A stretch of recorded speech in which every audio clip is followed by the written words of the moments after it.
This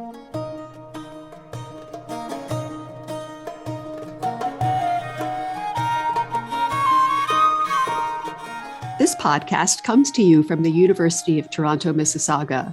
We wish to acknowledge this land on which the university operates. For thousands of years, it has been the traditional land of the Huron-Wendat, the Seneca, and most recently, the Mississaugas of the Credit. Today, this meeting place is still the home to many Indigenous people from across Turtle Island. We are grateful to work on this land, and we strive toward peace and reconciliation among all peoples. Hi, I'm Jill Caskey, Associate Professor of Art History at the University of Toronto, Mississauga. Welcome to Medieval Art Matters, a podcast where we showcase the vitality of contemporary research on the Middle Ages. In each episode, we invite a scholar to talk about a critical issue that shaped the experiences of people living centuries ago and that still matters today. I'm joined by my co-host, Dr. Linda Safran, for a discussion of today's theme, conservation and international cooperation. Hi, I'm Linda Safran of the Pontifical Institute of Medieval Studies in Toronto. Our guest today is Professor Elizabeth Bolman from the Department of Art History and Art at Case Western University in Cleveland, Ohio. Her work focuses on the Eastern Mediterranean region, especially Egypt and its place in the early Byzantine world. She is currently on the advisory committee for an exhibition about Byzantium and Africa, with curators at the Cleveland Museum of Art and the Metropolitan Museum of Art. We're looking forward to discussing her work at the Red Monastery in Upper Egypt and hearing how new technologies and international cooperation can transform our understanding of medieval art and make it more accessible to students and the public. Welcome, Professor Bolman, and thank you so much for being on our show. Happy to be here. We're looking at a partially cleaned image from one of the apses of the Red Monastery Church on the podcast page of artofthemiddleages.com. Can you situate this monument for us in space and time? Sure. The monument is a church that was built in Upper Egypt in the late 5th century CE. It was part of a large monastic federation, and this federation existed on the west side of the Nile River, a fair distance from the Nile. It's about a half-an-hour drive today, and it's situated at the foot of a desert escarpment. So it's a working monastery today, right? Yes, it is now. For many centuries, this and its larger neighbor at a place called the White Monastery were used opportunistically as enclosed villages because the naves, the long congregational part of each church, the roof over that part had fallen in. And so people walled in the eastern end, the sanctuary, and then eventually abandoned the churches. And then other people came along and moved into the churches and built mud brick houses. Wow. So if it was re-inhabited by male monks, does that mean it was hard for you to gain access? When I first went, I was given complete access. And then over time, I established a great working relationship with the abbot in charge and with the neighboring larger community at the White Monastery that was an authority over the Red Monastery community, and also with the bishop. I was introduced to the bishop in charge of these monasteries by an amazing Coptic man, Dr. Fauzi Estefanous. He and I together were successful at getting the Red and White Monasteries both on the World Monuments Watch listed 100 most endangered sites in 2002. It looks like Mary is breastfeeding the baby Jesus. Is this an unusual scene in general or for a male monastery in particular? The subject of the nursing Virgin Mary is actually a surprisingly popular one in early Byzantine Egypt, actually well beyond the early Byzantine period. So there are examples in Egypt between the 5th and the 13th century. Initially, scholars thought that this was a kind of genre image, a sort of depiction of Mary as a regular, humble woman nursing the frail infant Christ child. And it turns out that the textual sources make it clear that actually what we're looking at is the divine Son of God suckling milk to gain authority to rule and to gain immortality. And the story goes that God gave Mary milk in her breasts in heaven, and that the milk is the Logos, or Word of God. So it becomes a ritual depiction of the transferal of divine nourishment from heaven to earth. And it also is a metaphor for the Eucharist, the offering of Christ as a sacrifice. That's such a compelling interpretation. Why do you think it wasn't picked up in other parts of the Byzantine world and church decoration? I think that it was, and I think that examples don't survive. There is one 4th century marble crater in Rome that shows the nursing virgin with the adoration of the Magi. And there is a reference to paintings with the nursing virgin on the walls, but none surviving until the Middle Byzantine period. And in the Middle and Late Byzantine period, there was a small number scattered around the Eastern Mediterranean.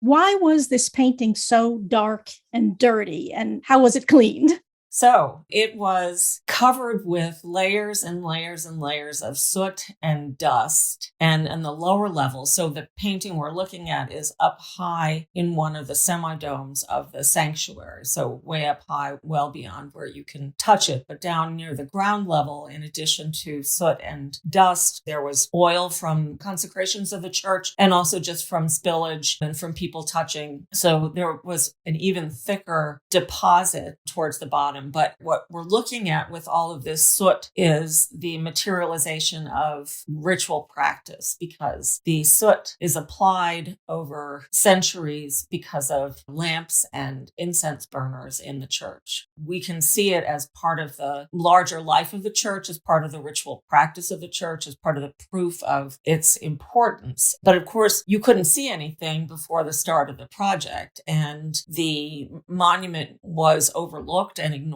and in peril. And so I began a wall painting conservation project with administrative support from the American Research Center in Egypt and financial support from the United States Agency for International Development. And that project lasted for 10 intensive years of fine art conservation, typically with between 10 and 13 conservators. So I'm an art historian and I never touched the wall. What I did with this project as director is I facilitated the finances, the administration, the travel, the publication, bringing in scholars, etc. So the conservation is an extremely slow and painstaking process of removing almost particle by particle the dust and the dirt from the surfaces.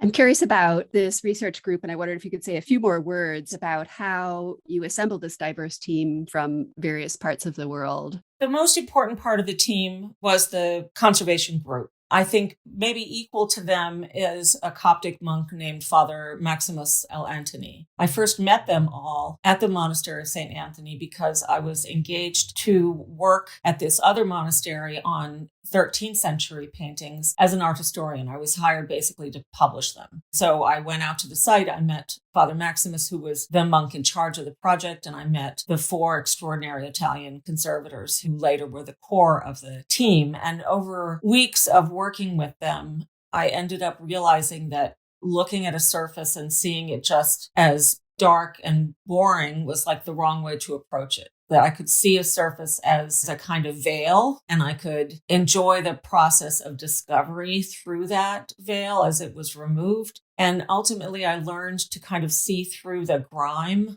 The Red Monastery Church was included in the massive 7-volume Coptic Encyclopedia of 1991 with a very short entry that mentioned the paintings in one sentence as an economy measure in place of sculpture. And that was it. No other discussion. And when I walked into the church for the first time, I immediately felt that I was in the presence of an extraordinary monument with amazing paintings, because I learned how to look beyond the grime and not just say, oh no, that's not brightly colored, it's boring, I'm not going to pay any attention to it. So these 4 Italian conservators and Father Maximus formed the nucleus of the functioning conservation work. So they were on site pretty much all the time. Father Maximus hired all of the local staff, young Coptic men who helped with the supplies for the conservators, with cooking, with cleaning. They gave the conservators assistance with some basic conservation tasks as well. So they became partially trained in the course of the work. And then I thought about the monument and thought about the questions that I had. So for example, what do the inscriptions say?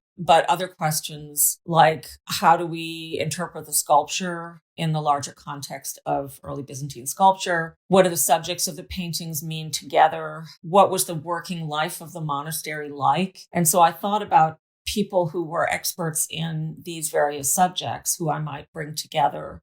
How did you get funding for such a big project? Did you approach a lot of entities or did you have one in mind? The American Research Center in Egypt in the mid to late 90s, received a large sum of money from USAID precisely to help with conservation of antiquities from all periods and religions in Egypt, with the goal not only of preserving the extraordinary heritage of Egypt, but also of increasing tourism. The USAID funding was absolutely essential to the project. It was a multi-million-dollar project. Typically, you can get grants for $10,000, or if you're really lucky, $100,000, $200,000. And so I would have never been able to finish the conservation, much less manage the book project and all the specialists. And let me not forget documentation. Documentation is a vital part of any of these projects from beginning to end. So it's unethical to start any work on site without doing a comprehensive existing conditions documentation. And since we were starting in 2003, before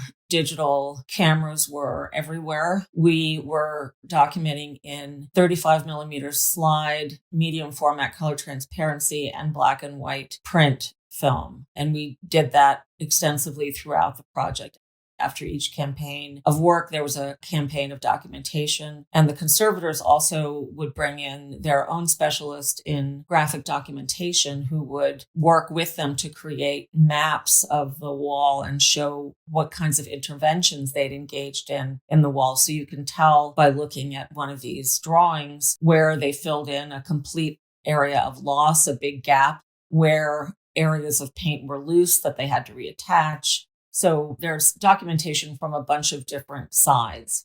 The church is in use again, so presumably it is becoming dirty through use. So is the project ongoing or is it finished? So my goal with the conservators was to complete the eastern end, which is the enclosed part of the church, enclosed now because of that nave roof collapse at some point in the Middle Ages, and the fact that the monks at that point walled in their smaller church, the sanctuary, because they didn't have the money or expertise to rebuild the whole nave. And they probably didn't have the numbers at that point too, because after the 7th century, the government was Muslim and there were taxes on monks for being Christian. So our focus was this enclosed part.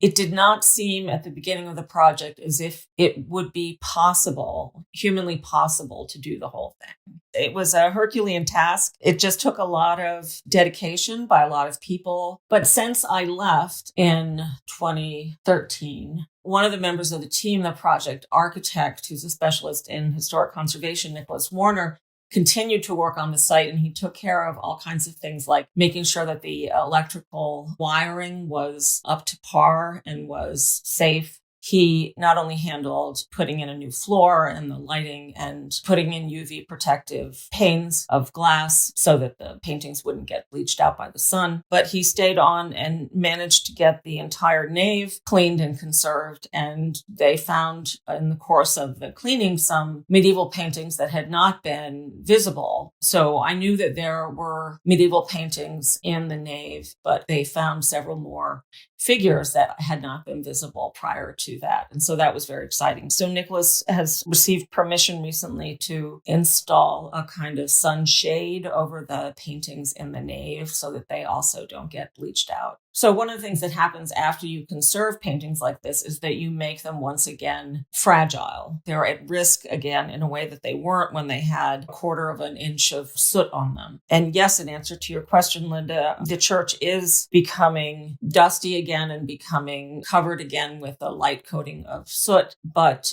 the monastery now has several new churches. And so the pressure on the historic church is not as great. And I would like to document it again. I had it laser scanned as the last component of the project, which means that we collected millions and millions of data points that enable us to create a 3D model of the church. We can create laser scan fly-throughs, but we can also do other things with it. So at Case Western Reserve University, I'm working with the Interactive Commons here, which is a part of the university that was piloting Microsoft's HoloLens technology before it was available for sale. You put the headset on and you are in your body. You're able to see other people and hear other people and have conversations. What the interactive commons people had to do was basically explode that and make a huge interior space, which is the sanctuary of the Red Monastery Church. When you are in the headset, you feel like you are in a place. You don't mistake it for being there in person, but you definitely feel like you have been there, which is quite remarkable. So hopefully we'll be able to expand sharing that experience beyond a few of my classes. Was there a moment as the veil was coming off where you realized this was huge, what you were uncovering, that not only was it spectacular in terms of its quality, but that it was going to really reshape how we look at Byzantine art? It took me a long time to realize how important the monument was and how massively important the church was. I remember the magic of going at the end of each campaign and seeing what they had uncovered and just gasping every time, just being overwhelmed. But one moment in particular stands out. It was in the eastern lobe. We were high up on the scaffolding in the semidome, and that semidome is the least visually clear of all of them. It has evidence of 4 different layers, all visible at once. But what I saw that they had uncovered was very illusionistically drawn underpainting of an angel. And the style of the painting and the size of the halo in proportion to the head made me immediately think about Castel Seprio outside Milan and Santa Maria Antiqua. And I suddenly realized that single bit of painting was going to make a massive change in the way we thought about Egyptian Christian art and about the early Byzantine period in general. I'm wondering what advice you might give people and students in particular who are interested in working on major international preservation projects like this one. I love that question. I think it's really important for students to recognize that they are in charge of at least some aspects of their future and their fate. If they don't ever think big, nothing really big is likely to happen in their lives. Whereas if they have the courage to imagine some kind of extraordinary future, they might have a chance of getting there or getting somewhere equally great. I think you have to accept that failure is a part of the process of succeeding in a big project. And also you have to be a diplomat, like a serious diplomat, to manage. I mean, I had Egyptian Christian monks and Muslim inspectors, Ministry of Antiquities inspectors. I had people of all faiths who were scholars coming to work on the project, local monks, local villagers, and USAID administrators. And so it was quite a mixed group of people. I think that I would encourage people who are interested in conserving monuments to look for them, because there are lots of overlooked monuments in the world that could benefit greatly from documentation at the very least and conservation as a next step. And I would also encourage whoever was interested in doing that to try to apprentice themselves to a team that is currently working somewhere to learn some of the logistics of actually making something like that happen. I would also encourage them to read up on cultural heritage ethics and management. I didn't do any of that. A lot of that wasn't as available 20 years ago as it is now, but I learned most of the job on the job. That's not the perfect way to do it, but also recognize what your limitations. So if you aren't good at math, be sure you're collaborating with somebody who can handle the budgets for you. And it was a huge headache to have to do the taxes every year for the Red Monastery project, but it was the best way to run it. I would also say that it's not always romantic.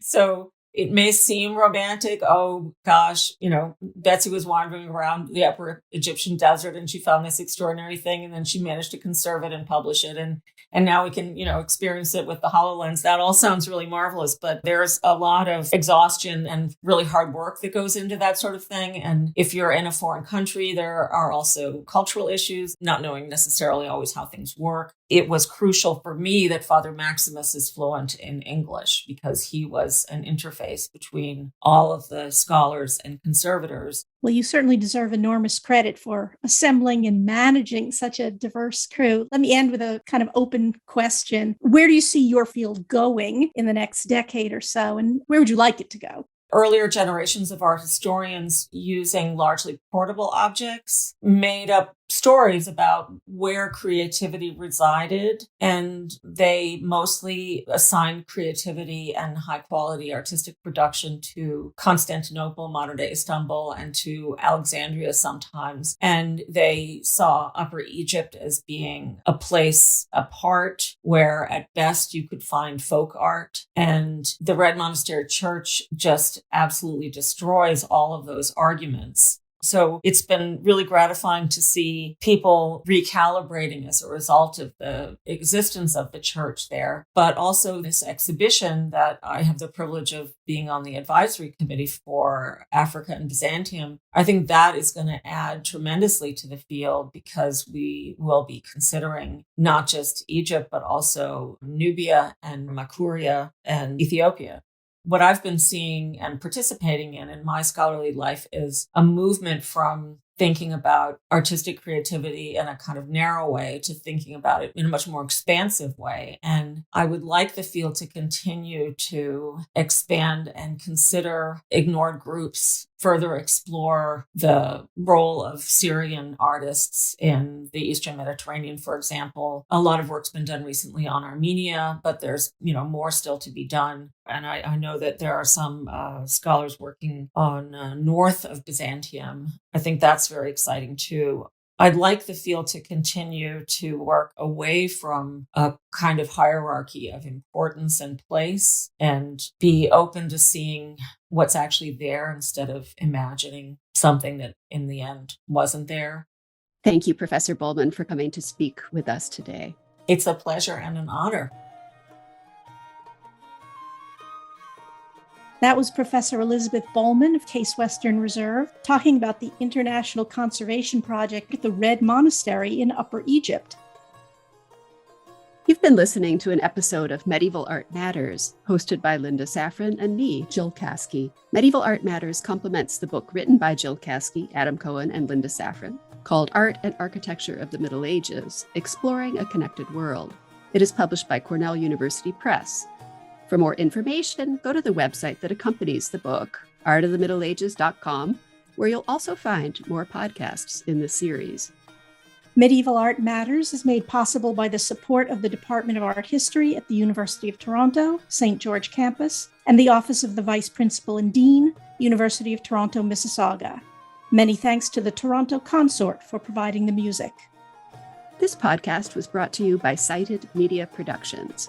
Thanks for listening.